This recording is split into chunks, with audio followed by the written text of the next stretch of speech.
It's the dictionary. It's the dictionary. It's the dictionary.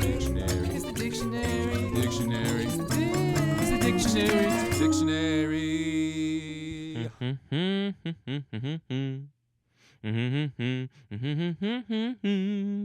Hello, word nerds. Welcome to the dictionary. I am your host, Spencer, and I am here to tell you about the rest of the golden words. It's not the rest of the gold words. Those are still going to go on for at least, through most of the next episode. But we have the golden words here. What's very sad is that we did not have golden girls in the previous episode. How does that song go? About being a friend? Oh, the biggest one would be from if you had a party and invited everyone you know.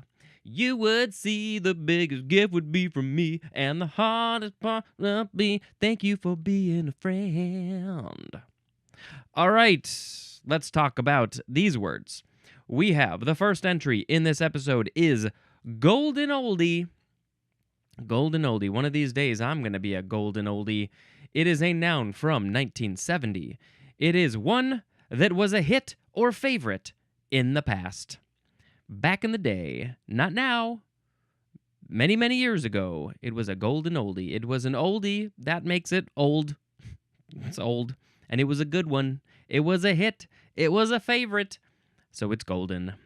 Maybe it hit gold. Maybe the album sold gold amount of records. What is that? What did we figure out? It's 100,000? Something like that. Golden oldie.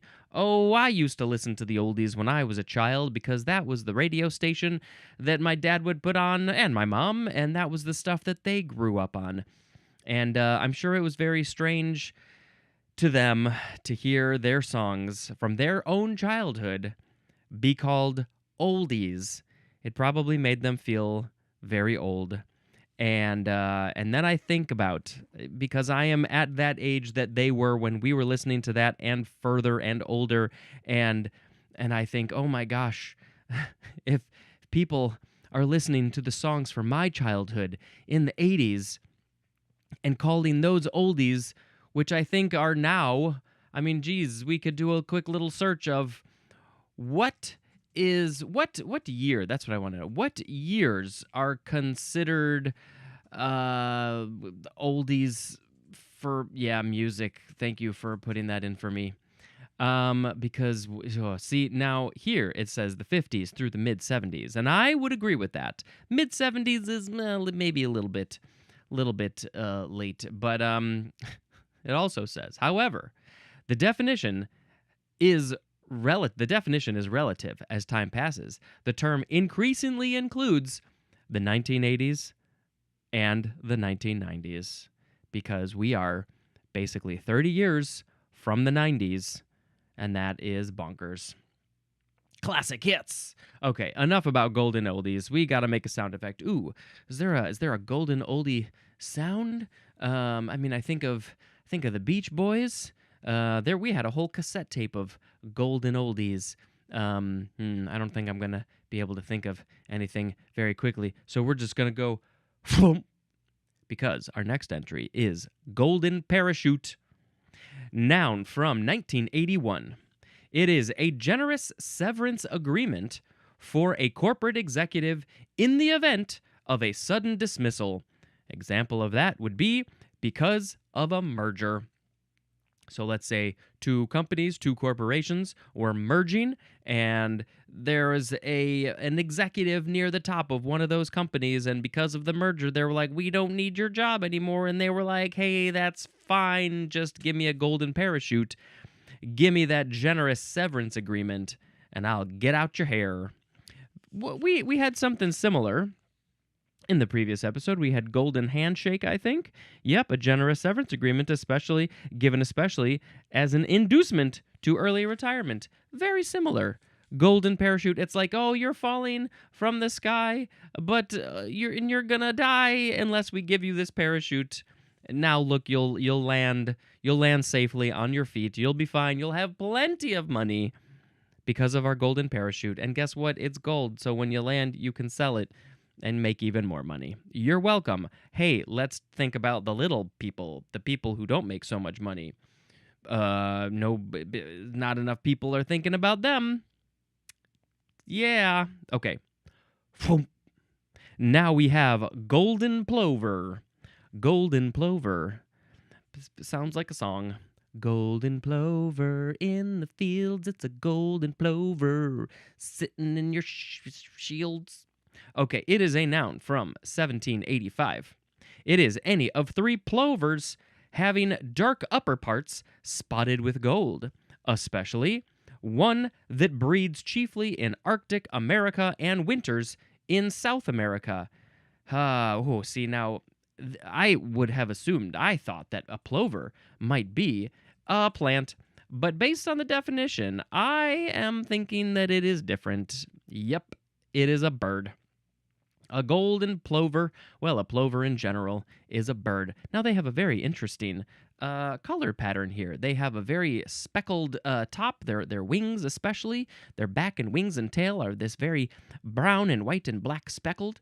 But then a lot of them have this black neck, pretty much of a black face, a black chest, breast, belly, and also the brown speckled is on the top of the head too. But they also have, now I'm not really seeing, what did they say? The golden, dark upper parts spotted with gold. I guess you could say the upper parts are spotted with gold, sort of a brown. Oh yeah, that one looks like it's much more gold for sure. But then they have this very interesting S pattern from their forehead, right above their beak is white, and it goes around their eye, back on the back of their, pretty far to the back of their head, and then around to the side of their neck, and then down. It sort of like follows the curve of the wing, and then down to the tail, basically. So it's like a black belly, white stripe, and then on this one side it looks like an S, and then the golden brown speckled part on the back and sides and head. The plover. And so they, the genus name is Pluvialis, and the species name of the one that breeds in the Arctic America and then winters, it takes its winters in South America because it's much warmer down there. That species name is Pluvialis dominica. That is the golden plover. Plovers.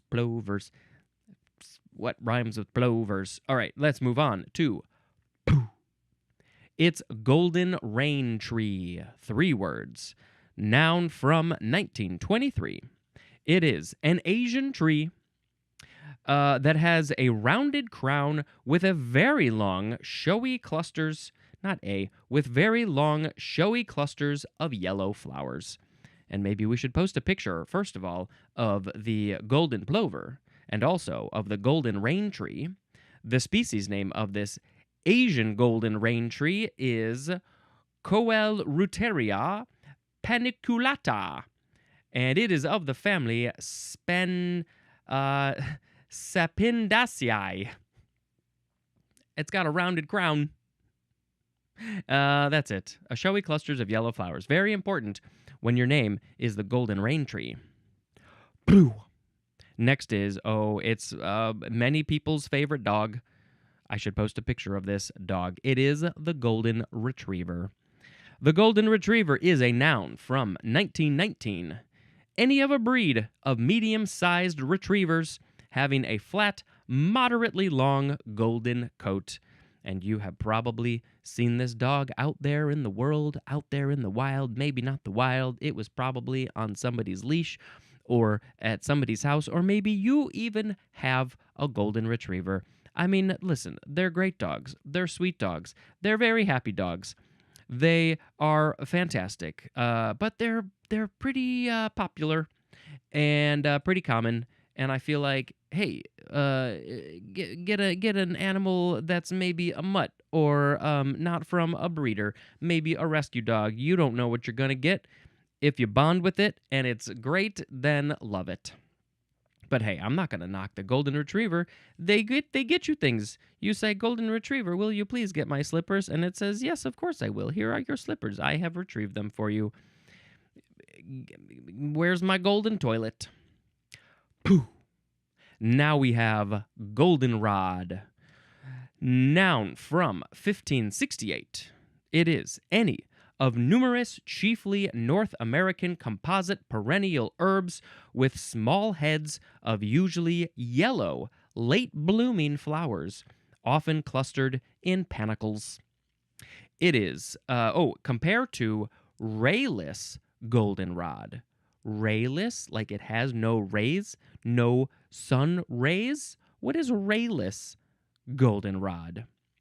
The genus name is Solidago, and I do want to look up a picture of this because I want to compare it to, goldenrod, one word, and I want to compare it to, after I see it, to the rayless goldenrod.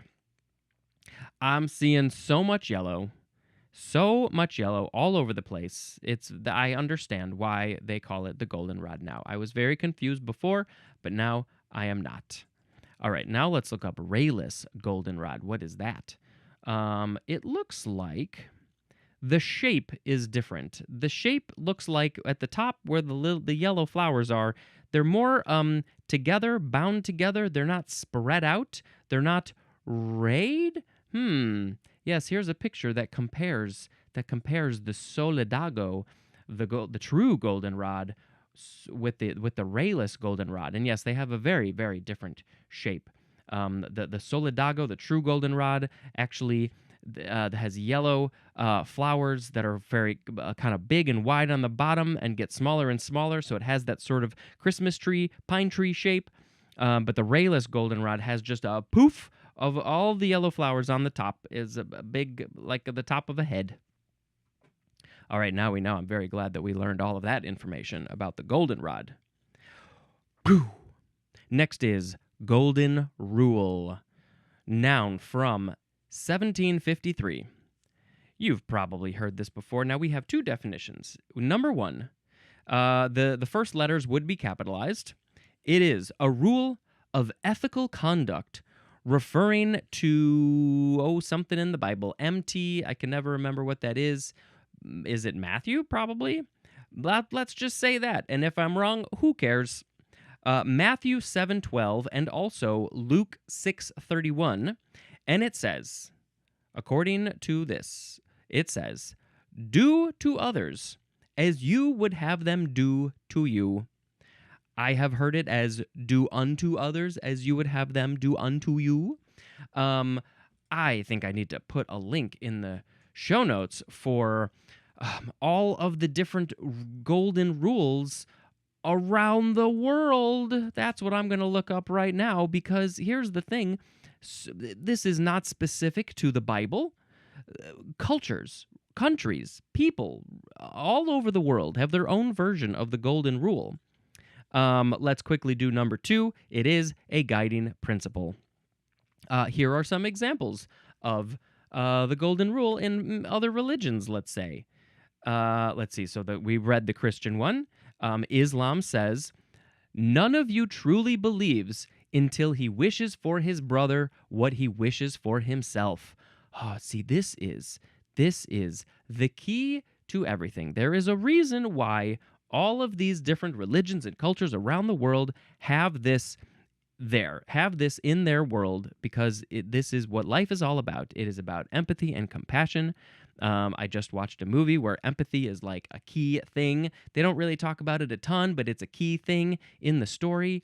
And so Islam is saying that you're not a true believer until you want the other people in your world, your brother, your sister, whoever it is, you want them to be just as good, have just as much as you do.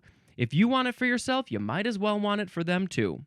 Okay? This is what everything is about. This is the opposite of greed. We need to get rid of this greed and have more of this empathy, compassion, love for other people. Equality. How hard is that? Hey, let's read some other ones. This is a pretty important thing. Buddhism says, "Treat not others in ways that you yourself would find hurtful." Hinduism says, "This is the sum of duty." Do not do to others what would cause pain if done to you. I hope you can tell that these are all Very similar. These are the same ideas, just written in different ways. Confucianism. Do not do to others what you do not want done to yourself. There's two more. Judaism says, you shall love your neighbor as yourself. That so far is the shortest, most succinct of the golden rules. You shall love your neighbor as yourself. When you look at your neighbor, when you look at any other people out there, literally any other person out there in the world, you should see yourself in them, in their eyes, in their head, in their face, in their toes. You are more connected to all these people, literally, more so than you can ever understand, I think. And love them as you are, just as it's you. Treat them just like you would treat yourself. Okay? Okay, very good. We have one more here. Zoroastrianism. Whatever is disagreeable to yourself, do not do to others, or do not do unto others, in fact. Okay, yes, I shall put a link in the show notes if you want to reread these or read more information about it. And, I just think, there's a reason why parents teach this to their children, because hopefully it will teach them to be good human beings. And you know what? There's a lot of adults out there who need to be retaught this golden rule. Okay? Okay. Thank you very much. Good night. Next is golden seal, noun from 1839. It is a perennial North American herb of the buttercup family with large leaves and a thick, knotted yellow rhizome, sometimes used medicinally. Just sometimes. Sometimes we'll take it out and use it for a medicine. The species name is Hydrastis canadensis. It is the golden seal. Sure, why not? Let's just look up a picture of the golden seal, because this is what we do when we're talking about things that we don't know what they look like and we want to see what they look like. Then you gotta look them up. Let's see. Ooh, it's very, very big green flower leaves, and then right in the middle, there's this kind of small, kind of spindly white flower. And then you can buy golden seal root. That would be the medicinal aspect of it. What is it good for? Should we learn that? Might as well. What do you use golden seal for? Traditional herbal remedy, best known for its active alkaloids, berberin and hydrastin. I think the species name was similar to that. Yes. Historically, and in modern alternative medicine, it is used for its purported antimicrobial and anti-inflammatory properties to address digestive distress, upper respiratory infections, and minor skin or eye irritations. Those are very irritating. Golden seal. If you got some of those, just give it a shot. Make sure that the company is reputable, hopefully. Next is golden section, noun from 1875. It is a proportion. Oh, we have a long parentheses. I'll read it. Let's do that. A proportion as one involving a line divided into two segments, or the length and width of a rectangle and their sum, in which the ratio of the whole to the larger part is the same as the ratio of the larger part to the smaller. And so I don't see golden ratio here, but there's also, I don't know if I've ever heard this called the golden section, but I have heard of the golden ratio, which I think is the same thing. I should confirm this. The golden section, yes, the other name is golden ratio. Now, what's interesting is that this book does not tell you the other name is golden ratio. So to be worded another way, it is a mathematical proportion. Oh, see, it is different, because the golden section is just saying that let's say you have this rectangle, where you, okay, so let's come up with a simple example.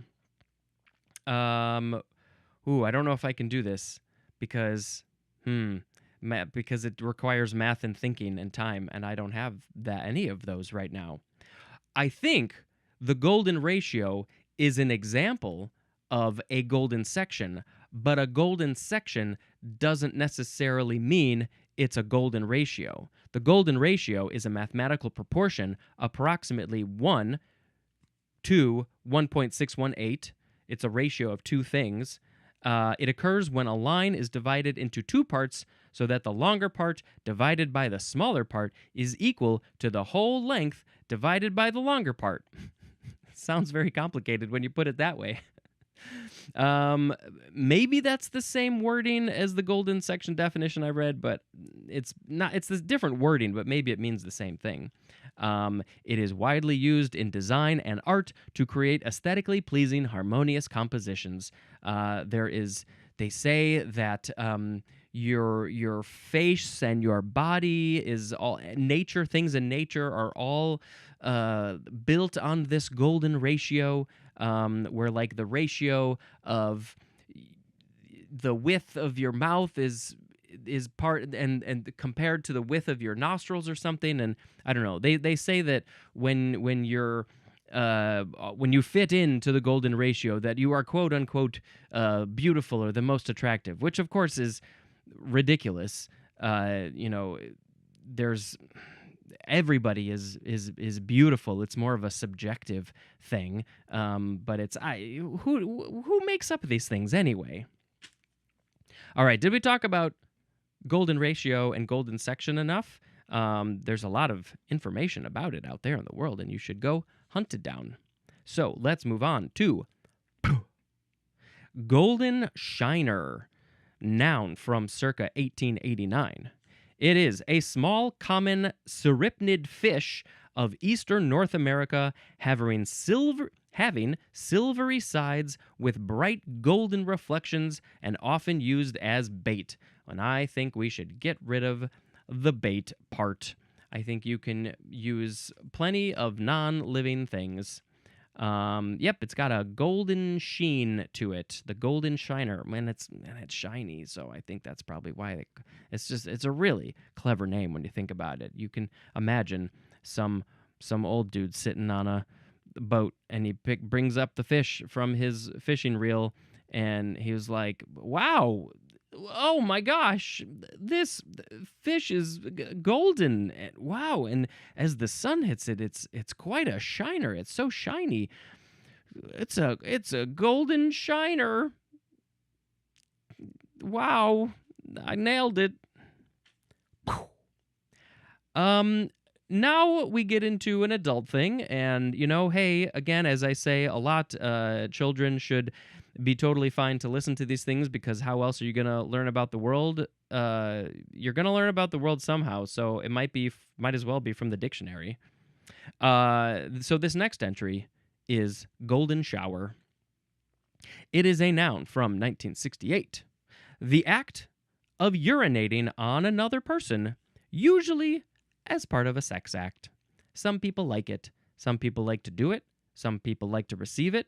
It is a sexual thing for them, and they enjoy it. And if you, I think, are totally cool and free to do whatever you want to do in your private life, as long as it's consensual and not hurting people unless that's consensual, which it often is. And so do what you got to do. There is people out there say that there is a tape of a certain president who maybe was involved in this. And, hey, listen, again, if I'm not here to yuck anybody's yum, if that's what he wants to do, then that's what he wants to do. But a lot of people would be like, not cool, dude. But also those same people would probably be like, he can do whatever he wants and we don't care. So, hey, just release the tape then. All right, moving on to golden syrup. You have my attention. Dictionary, you have my attention on a golden syrup. I mean, I think syrup is already a little bit golden. It's pretty dark. It's a dark gold. But this is a noun from 1860. It is chiefly British, and the synonym is the 2B definition for the word treacle, which, okay, the first thing I can think of, because I don't know this word, the first thing I can think of is that it is a dessert, a sweet, a treat, something like that. And I'm going to look it up because, you know what, the faster way would be to just type it in to the old Google machine, but it's sending us to a very specific place, the to be definition, and I need to go, ooh, ooh, ooh, ooh. Yep, it's a sweet thing. That's all I'm going to tell you. You're going to have to wait until the tease to learn about treacle. All right, moving on to golden trout. Now, I'm pretty sure this is a fish. We had the shiner is a fish. We had the plover is a bird. And those were the only birds and fish we had. Golden trout is a noun from 1945. It is a brightly colored golden yellow trout with red markings on the sides and belly that is native to waters of the southern Sierra Nevada, but has been introduced in other upland waters of western North America. The golden trout. The species name is Oncorhynchus aquabonita and also Salma agua bonita. Ooh, does that mean like pretty water? Ooh, that's very nice. Okay, golden yellow with red markings. That's a golden trout. Next is golden years, noun from 1964. What was that show called? Was it the Golden Years? No. What was that show? Was it the Golden something or was it the year something years? The golden years are the advanced years in a lifetime, as in the example, active well into their golden years. I hope that I am able to be active well into my golden years, because a lot of people don't end up being active into their golden years. Well, I guess technically I'm not there yet. I hope I'm a ways away from my golden years. I got a lot of life to live, and you do too. When you are in those quote-unquote golden years, you have a pretty good idea that you know that you are in your golden years. But not to bring it down, but, there are some people who are in their golden years and they have no idea because there could be something that takes them out pretty soon after and they have no idea that's coming. But does that make them your golden years? This is the question that I have. It's the advanced years in your lifetime. So if your lifetime is shorter than the average person, are those last years all still considered your golden years because they're the advanced years in that lifetime? I don't think that's how they mean it. I don't think so, but could be. You don't know. All right, let's move on to all of my grandparents reached their golden years, which I'm very happy about because it means that there's a better chance that I might as well. And it also means that I got to spend more time with them and know them for a long, long time. And I am very, very, very grateful for that my grandparents got into their golden years, including some of their parents too. Next is Goldfield. One word. Goldfield. Oh, we finished all the golden words. So, Goldfield is a noun from 1851. It is a gold mining district. That's a field where the gold is. So they said, hey, let's go mine there. Let's call it a goldfield. Pooh. Next is gold-filled. Two words with a hyphen. Adjective from circa 1903. It is consisting of a base metal covered with a layer of gold, as in a gold-filled bracelet. Now, wait a minute. Gold-filled makes me think that it is something filled with gold. But this definition says that it's basically gold filled with something else. There's a base metal on the inside, and then there's a coating, a layer of gold. So how can you call it gold-filled? This doesn't make any sense whatsoever. Gold-filled bracelet my ass. Boo! Next is goldfinch. This has got to be a bird. Noun from before the 12th century. Number one, a small palearctic finch something about the Arctic, with a red, white, and black head and yellow and black wings. That's a lot of colors.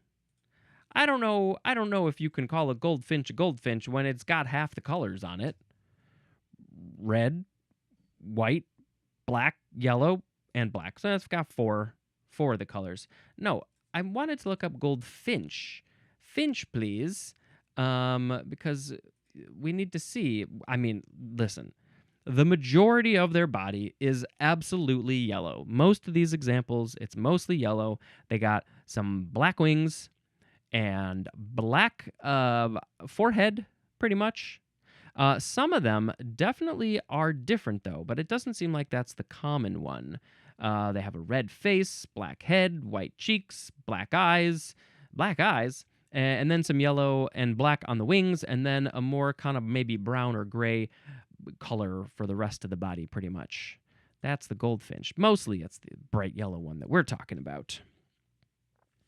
Okay, and then, so that was number one. The species name is Cardulis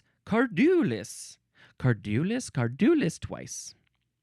Number two, any of three small related American finches having the breeding plumage of the male yellow and black, with black markings on the wings, tail, and crown. Having the breeding plumage of the male. So is that one of these pictures that I saw? Yellow with black markings on the wings. Yes, I see that.